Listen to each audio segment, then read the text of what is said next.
Bonjour les mamans. La propreté. Quand est-ce que mon enfant n'aura plus de couche, qu'il fera plus pipi au lit, qu'il ira au pot tout seul? Question que vous posez trop précocement. Aujourd'hui, on va vous parler de tout ça. Pour bien comprendre comment ça se passe, à la naissance, le nourrisson est doté d'un réflexe, le réflexe gastrocolique, qui lui permettra de faire automatiquement ses selles dès l'ingestion de lait.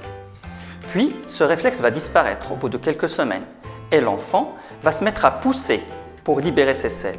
Et ce n'est qu'entre 18 et 30 mois que l'enfant va acquérir la capacité de se retenir en contrôlant ses sphincters. Donc, il n'est surtout pas envisageable d'inciter votre enfant à être propre avant cet âge. Pour vous permettre de vous situer, un enfant est propre le jour vers 28 mois et propre la nuit environ à 36 mois.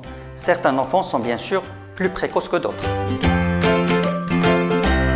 Quels sont les signaux que votre enfant va vous envoyer pour vous dire qu'il est prêt? Par exemple, il va commencer à comprendre des consignes simples. Il commencera à exprimer ses besoins clairement. Par exemple, il vous dira qu'il a besoin d'eau.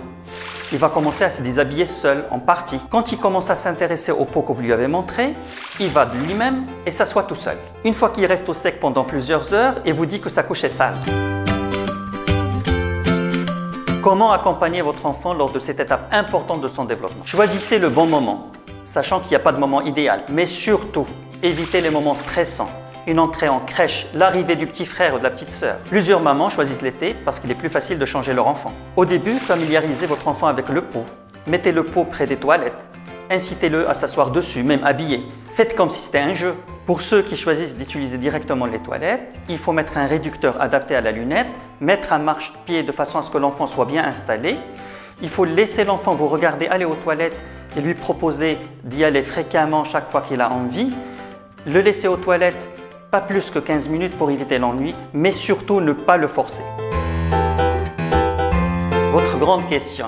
Quand enlever la couche et passer à la culotte? Dès que votre enfant reste propre toute la journée et sa couche demeure sèche pendant plusieurs siestes, présentez-lui le slip ou la culotte comme un privilège des grands. Surtout ne pas le gronder en cas d'accident. Lui rappeler ses réussites et lui expliquer que les urines et les selles sont des choses dont le corps n'a pas besoin et que tout le monde, même les parents, les rejettent au niveau des toilettes. Accompagnez votre enfant pour l'encadrer et lui apprendre à s'essuyer correctement car il n'est pas capable de le faire avant 4 ans. Et surtout, insistez sur l'importance de se laver les mains après avoir été aux toilettes. Rendez-vous donc dans notre prochaine vidéo sur le coin des mamans by Nain 3 pour répondre à de nouvelles questions sur votre enfant de 1 à 3 ans.